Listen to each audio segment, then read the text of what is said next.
Hola, mi nombre es Carlibet Contreras Alvarado de la Facultad de Enfermería y Obstetricia en la Licenciatura de Enfermería de la UEM, cursando la unidad de aprendizaje de Clínica de Enfermería en Cuidados Intensivos con la docente Claudia Concepción Santana González del grupo 17. A continuación veremos la unidad 5, monitoreo del paciente en estado crítico con daño renal y terapia de reemplazo. El contenido de esta unidad es insuficiencia renal, causas, signos y síntomas, factores de riesgo, tipos de insuficiencia renal, etiología, prevención, tratamiento de reemplazo renal, accesos vasculares, intervenciones de enfermería en los accesos vasculares, intervenciones de enfermería en la inserción de hemodiálisis. Insuficiencia renal ocurre cuando los riñones pierden la capacidad de filtrar los desechos de la sangre. Cuando esta capacidad se pierde, puede elevarse a niveles nocivos y llega a desequilibrar la composición química de la sangre. Esta es más común en personas con enfermedades crónico-degenerativas como lo son la diabetes mellitus, al igual que la hipertensión. Causas. Dentro de las causas tenemos lo que es la deficiencia del flujo sanguíneo hacia los riñones por enfermedades o trastornos como la pérdida de sangre o líquido, infecciones, medicamentos y enfermedades cardíacas, así como el daño en los riñones por coágulos sanguíneos, esto mediante medicamentos o por medio de la glomerulonefritis, etc. Al igual que la obstrucción en los uretes, evitando que la orina salga. Signos y síntomas. Dentro de estos tenemos lo que es la diuresis, la retención de líquidos, la falta de aire, la fatiga, la desorientación, náuseas, debilidad, ritmo cardíaco irregular, dolor u opresión en el pecho y convulsiones. Dentro de los factores de riesgo tenemos lo que es la edad avanzada, la enfermedad arterial periférica, la diabetes e hipertensión, así como también tenemos la insuficiencia cardíaca y las enfermedades renales. Hay dos tipos de insuficiencia renal. Esta puede ser aguda o crónica. Dentro de la renal aguda, esta comienza de forma abrupta y a menudo es reversible y si se detecta pronto y se trata de manera apropiada. La insuficiencia renal crónica es el resultado final de la lesión irreparable de los riñones y se desarrolla con lentitud por lo general durante varios años. Dentro de la insuficiencia renal aguda, esta se divide en tres, la que es prerrenal, esta es de déficit de flujo sanguíneo, presión de perfusión renal, insuficiencia cardíaca, hipovolemia, en shock séptico o traumático, azotemia leve y orina concentrada. En la renal tenemos lo que es el daño intrínseco de la vascularización, el glomérulo y o el epitelio tubular o intersticial. La isquemia renal, nefroxinas, nefropatías primarias y enfermedades sistémicas. En la postrenal tenemos lo que es la obstrucción o desvío de la salida de la orina y el traumatismo o rotura del tracto urinario. Dentro de la prevención tenemos lo que es el evitar el consumir sal en exceso, optar por alimentos sanos y bajos en grasa, tomar agua todos los días, dedicar 30 minutos cada día a ejercicio físico, prestar atención a la presión arterial y no automedicarse, evitar los cigarrillos y el alcohol en exceso. Dentro de su etiología, tenemos que en la insuficiencia renal aguda, esta puede ser causada por necrosis tubular aguda, enfermedad renal autoinmune, émbolo por colesterol, disminución del flujo sanguíneo por medio de una infección aguda, complicación del embarazo y la obstrucción de vías. Y en cambio, en la insuficiencia renal crónica, está causada por medio de obesidad, diabetes e hipertensión, enfermedad poliquística renal, glomerulonefritis, cálculos renales e infección, químicos tóxicos o fármacos, lupus eritematoso, traumas o neoplasias. Tratamiento de reemplazo renal. En este tenemos lo que es la diálisis, lo cual es un procedimiento terapéutico por medio del cual se eliminan sustancias tóxicas presentes en la sangre. Y en este hay dos tipos de procedimientos, los cuales son la hemodiálisis y la diálisis peritoneal. Dentro de la hemodiálisis tenemos que esta consiste en dializar la sangre a través de una máquina que hace circular la sangre desde una arteria del paciente hacia el filtro de diálisis, en el que las sustancias tóxicas de la sangre se difunden en el líquido de diálisis. La sangre libre de estas toxinas vuelve luego al organismo a través de una vena canulada. Este procedimiento tarda entre 3 y 6 horas y por lo general se realiza de 2 a 3 veces por semana. Dentro de la diálisis peritoneal tenemos que este es un procedimiento por medio del cual el líquido de diálisis es instalado al espacio peritoneal por vía abdominal mediante un catéter introducido quirúrgicamente. Y bueno, aquí tenemos una imagen de cómo sale la sangre extraída de la diálisis, va recorriendo y tenemos lo que es una bomba de heparina, lo cual es para prevenir los coágulos, pasa por el dializador y regresa. De igual manera tenemos aquí lo que es la diálisis peritoneal,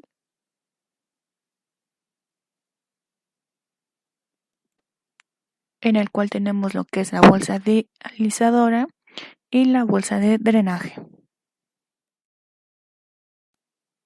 Accesos vasculares. Estos son una apertura realizada en la piel y vaso sanguíneo durante una corta operación, ya que estos ayudan a que la sangre fluya a través de la apertura hacia la máquina de hemodiálisis.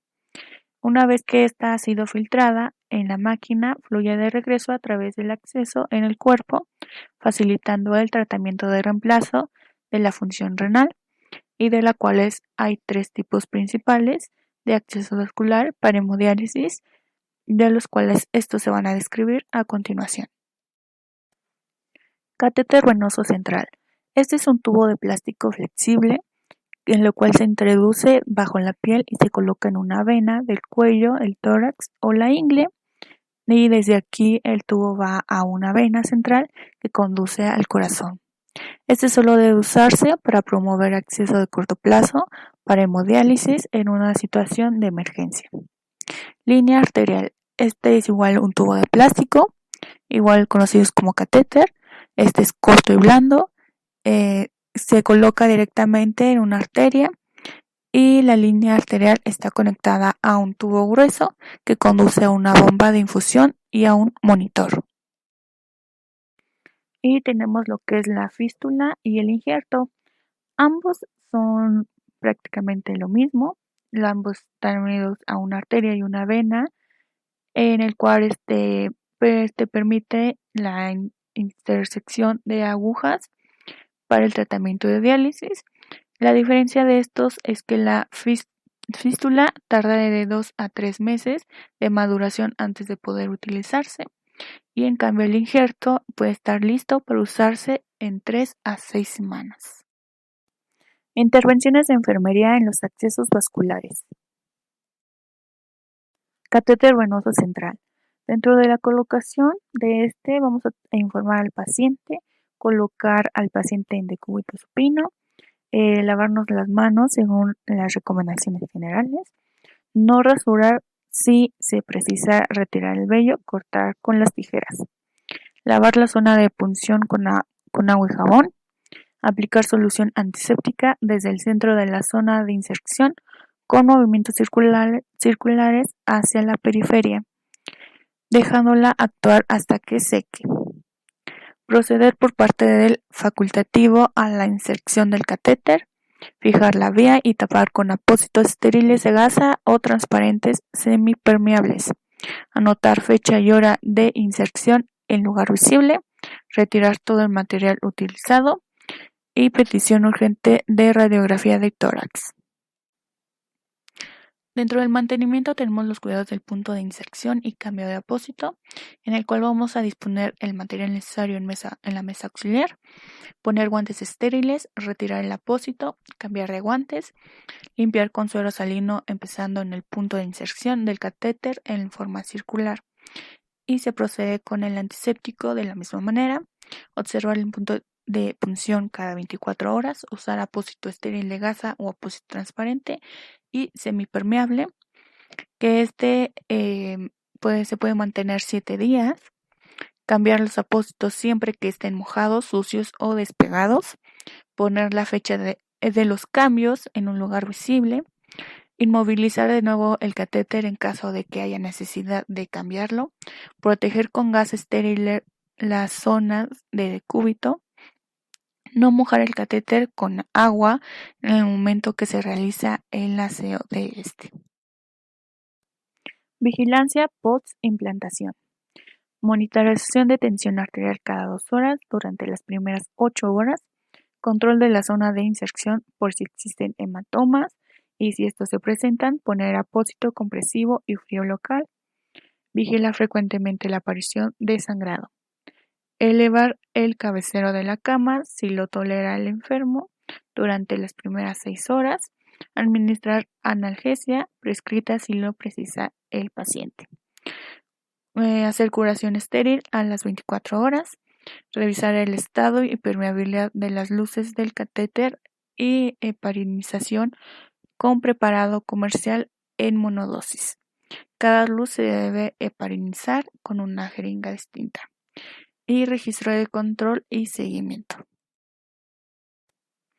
De igual manera, del mismo mantenimiento, vamos a tener lo que son los puertos de inyección intravenosa, en lo cual nuestras intervenciones serán limpiar el puerto de inyección con alcohol al 70% o povidona yodada antes de pinchar. Tomar precauciones para que no entren microorganismos al interior de las luces, tapones, plástico protector, válvulas de seguridad, etc. No cambiar los tapones con más frecuencia de 72 horas según las recomendaciones del fabricante. Tapar todos los accesos que no se utilicen y conservar siempre las pinzas de clampado. Dentro del mismo mantenimiento vamos a tener lo que es los cambios de sex, de administración de fluidos y conexiones, en el cual nuestras intervenciones van a ser aplicar medidas estériles en el manejo de fluidos, cambiar los sistemas de suero cada 72 horas, salvo que haya sospecha de infección, roturar el sistema con la fecha y la hora en que fue cambiado, no mantener las soluciones de infusión más de 24 horas, cambiar los sistemas de la nutrición parenteral a las 24 horas de inicio de la perfusión, roturar el sistema con la fecha y la hora que fue cambiado. Cambiar los sistemas de las emulsiones lipídicas a las 24 horas del inicio de la perfusión. Si la solución solo contiene glucosa o aminoácidos, se cambiará cada 72 horas. Comprobar que la perfusión de la sangre se realiza en un periodo no superior a 4 horas. Lavar la luz del catéter con solución salina cada vez que se administra una medicación o se suspende.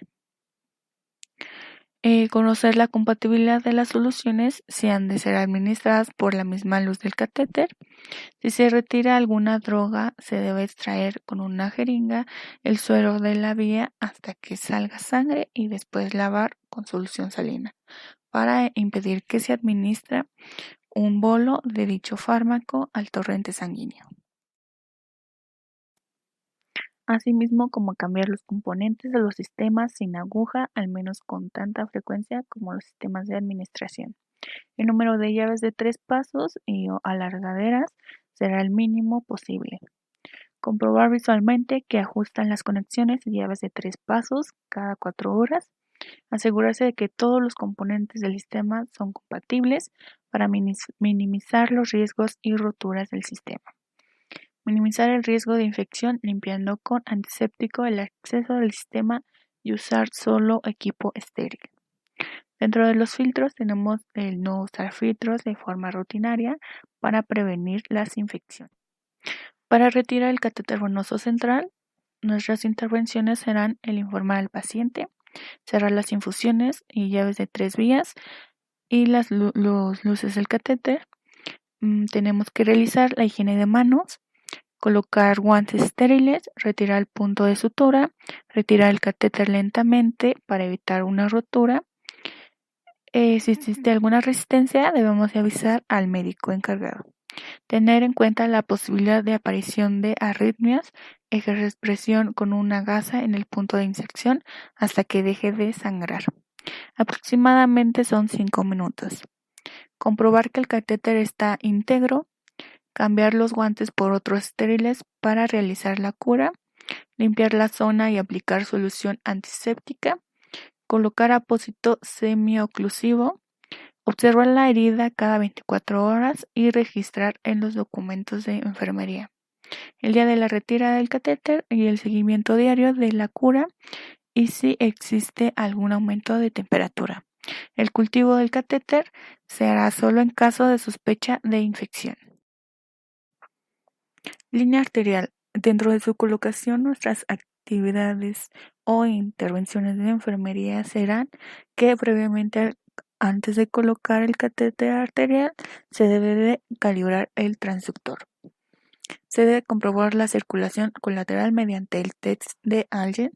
Este test consiste en comprimir las arterias radial y cubital simultáneamente con la mano elevada hasta que ésta quede pálida y liberar entonces la presión sobre la arteria cubital, comprobando si se colorean los dedos de la mano antes de 15 segundos, lo que indicaría que existe una adecuada circulación colateral.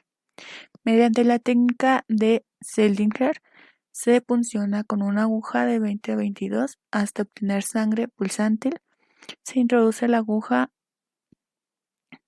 guía 2 centímetros más que la longitud de la aguja para después retirar la aguja e introducir el dilatador para poder así colocar el catéter y retirar la guía. Lavar el catéter para asegurar la permeabilidad.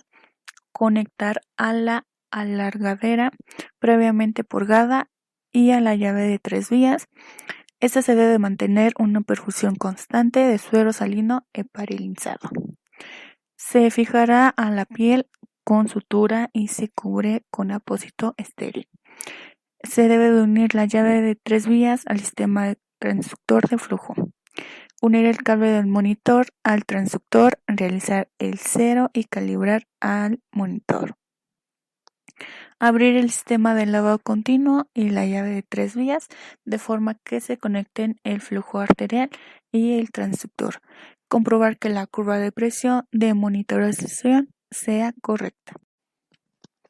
Cuidados y mantenimiento de la línea arterial. Se deberá lavar periódicamente con el suero lavador y siempre después de una extracción de sangre. Es fundamental evaluar la calidad de la onda arterial y sus mediciones.